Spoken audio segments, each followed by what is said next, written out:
But anyway, yeah, here's the first boss fight beyond, like, the little intro-tutorial dungeon, where you fight that sandworm twice. You'll notice I'm just skipping all the animations here. I meant to actually show these because, oh hey, it's the first time I'm fighting an actual, like, character who is of some importance, but you really get in the habit playing this game of just hammering that L2 button all the time. Because you can't just hold it down and skip all the animations. No, every single attack you have to individually skip. And then it gets a little combo link thing, and you have to, you know, switch buttons that you're hammering on, and goes off the rhythm. But yeah, this is what I look at all the time when playing this game. Just the characters spaz out and twitch, a bunch of numbers pop up, and then the fight's over. And this also isn't the fight where I practiced this beforehand, and now I'm coming back to it and really dominating it, or that I over-leveled for. I have not upgraded these people's equipment ever. I think at this point in the game, I actually have a better sword for Neptune there, because I just happened to find a treasure chest in the dungeon while wandering around, and why not use it? But otherwise, yeah, everybody has the stuff that they started the game with still, and you'll notice I'm not paying attention to anything. I'm just hammering the buttons and going through this fight blindfolded against a boss, because there is no difficulty here. I mean, you can't have problems unless you actively decide not to set the auto-heal spell up, which there is no reason not to, and on top of that, you also just play really stupid. I mean, I don't remember the last time a regular fight has happened in the game where a monster has gotten an attack off. I killed him in, like, 2 hits.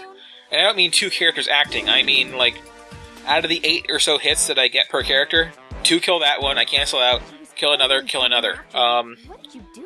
Basically, Neptune finishes every fight by herself, just because things are that easy, and she has a non-starting weapon. But anyway, yeah, there are a few boss fights you're going to see in this video here. That was one of them just now. All 3 are against this mystery character, and the mystery character is the PlayStation 3. You know this, because at the start of the game, in the intro, it has all 4 of them talking to each other. By name. They're labeled. But no, when she shows up to be fought, it has that whole question mark name, because it's a mystery. Who is this mysterious adversary? I'm belaboring the point, but seriously, it gets annoying. And you would think that there'd be some kind of, like, you know, actual plot progression before she shows up, right? No. No, just one of the arbitrary, optional dungeon side quests that don't matter at all, and have nothing to do with the plot. You fight her at the end of it. Then a while later, when you go through stuff for another, like, 5 hours, you fight her again, just without any context. It's just, you go directly to the boss fight on the Explore menu. And then again, more irrelevant, jokey plot cutscenes for another, like, 5 hours. Then you fight her again. And after that, there's, you know, actually a conversation with her, which goes nowhere, and leads to nothing. And she goes home, and then you're out of stuff to do on the PlayStation continent, and have to just mess around the other 2 for a while. Or other 3, really. There's, like, no connective tissue in this game. It's like, it's not a game, it's a bunch of art assets and recorded dialogue just heaped into piles. Like you're at some kind of, you know, make your own salad bar. And I really don't know what to say.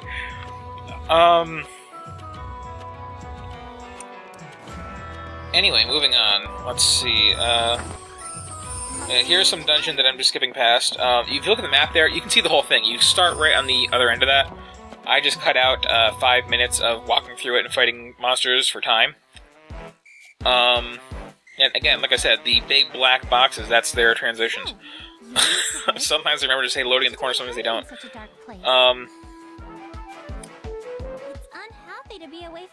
But, what else was I going to say? Oh, the dungeons, that's right. You notice this cave here. You notice this looks like the cave from the start of the game with the tutorial, and the one after that? Like, 95% of the dungeons in this game recycle this cave. And they basically recycled the layout of this cave. And again, despite being on PlayStation 3,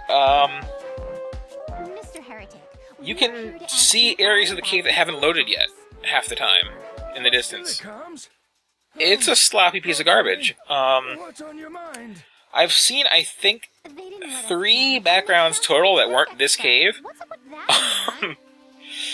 There was, at the very, very beginning of the game, it starts you out in that little techno place, remember, with like the metal grating and stuff like that? They've recycled that a couple times, in PlayStation 3 land. I think when I wandered off into Wii land, there was like a, what was it now? Like some little castle-y thing, and some kind of like, blue castle-y thing. But otherwise, it's just been this cave for every dungeon.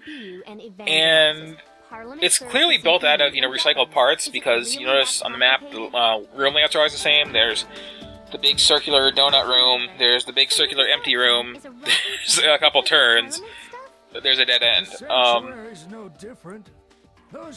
So it's clearly like built out of smaller parts, all Diablo style, but they're not randomly generated or anything like that. I mean, you can look up maps for these if you really want to. Or you can hit select for a map, or you can just look at the mini-map, because it fits on all the time. They're tiny dungeons. But even with that modular nature, like, exact floor plans are pretty much recycled all the time. There is just like, so little effort. And the thing with dungeons is that every single one of them has one hidden treasure chest that you have to use that treasure search skill for, which contains something maybe halfway useful, like either a bracelet or a weapon, or most of the time it's just going to be a magical girl power-up item, which I'll probably talk about more in a second. Past that, every treasure chest either has a useless key item, which does nothing at all except that you can go into your inventory and look at it and see a little picture of like a button with the logo on it or something like that, or it's going to be a stack of healing items, which you also get every time you kill a monster. And you're not going to get a chance to see it for a while, but when you're in a fight, down in the lower right hand corner, there's little bars of how close you are to the maximum load on the 4 kinds of potions. The maximum load is something like 2,000. So, if you have like 200 potions of a certain kind, it looks like the bar is totally empty. And, I mean, yeah, you always need like 5 or 10 to use a skill, but if you have 200 antidotes, you're never going to have to worry about poison. It's not going to be a big deal. I've still never been poisoned even, for that matter. So the number of them that I have is just insane. But again, it looks like none, because they show it out of the maximum possible capacity. They could just use numbers, but, this game has a problem with using numbers, or at least using numbers that are at all legible. I don't understand what the deal is with, like, the 0.4 fonts. And I don't mean 4.5, I mean... it is a blurry smudge. You see a number. It's actually better here because, I'm uploading this to high quality video file, which even on YouTube hopefully gets up-resed enough that you can make out more of it. The actual display resolution of the PlayStation 3, you cannot make any of these numbers out at all, and half the text is a mess when you're looking at equipment. It doesn't matter though, because again, easiest game in the world. All you have to do is, not kill yourself and you get through it. And I don't mean in the game, I mean, like... in the game, you can't die. I mean, you have your little, oh, if I get hurt at all, automatically heal myself for free without it even being my turn. Okay, I'm good for the rest of the game. Is this the she who sealed you away? Yes. But yeah, here they're talking about the whole R4 thing, I think. I still cannot treat her like a villain. Of course, they're being obscure about it and taking their sweet time. But yeah, the end boss is, pirating video games, apparently, and that's why you have to kill them. Of course. Why else? Which at least relates to video games, unlike the rest of this stuff. I want to say at least 25% of the game is... They're not even boob jokes, they just say the word boobies 50 times in a row. I recorded some of them for posterity in here, you'll see what I'm talking about. What about her? I know you don't want to, but you'll see. She should switch telepathy carriers. But, yeah, like I said, there's, like, no real connection to anything. It's a non-linear game, too. I mean, right after that first whole big speech about the bridges, you get this option to go to the other 3 continents whenever you want to. And it has this whole system where, like, every time you watch a plot point or go to a dungeon, the positions of the continent move around, and ideally you want to, like, wait until they approach and are right next to you to walk over to them. But, you don't have to. You can just hit their name and say, you know, wait for this one to show up, and it'll show up. And it's not like anything else is based on the timing of these things. It's just totally vestigial. You also have to walk through these short little dungeons to get to the next one, which have the wimpiest monsters in the game, basically, in them. It's just like, you know, waste 5 minutes if you want to look at the conversations in this part of the world instead of this part of the world. What am I doing here? Oh yeah, time to torture you with some of the art again. Because I have more pictures to show you. And old pictures. And again, can't stress enough that how horribly creepy it is that they put jigglefish on these static images, like that one, and that one.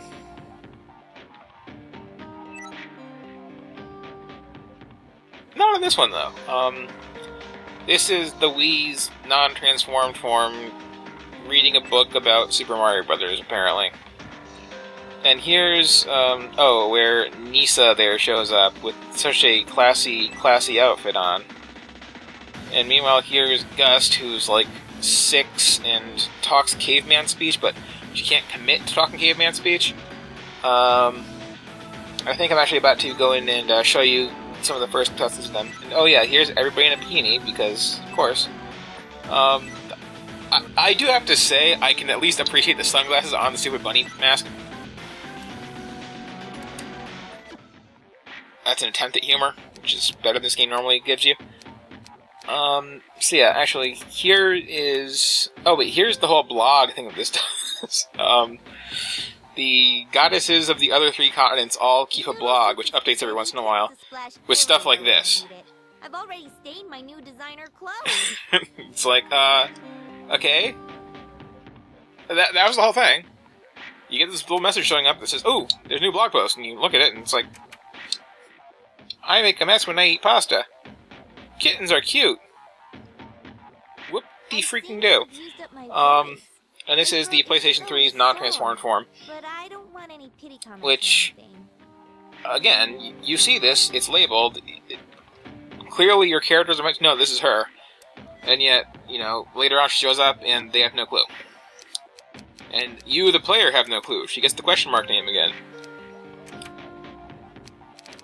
And yeah, here's all of the plot I've been sitting through, if you can call it that. All the long, inane, pointless conversations. But oh, I was going to show you the DLC for this game, too. That was the other thing. Which finally is working today, so I can... Well, the day I recorded this.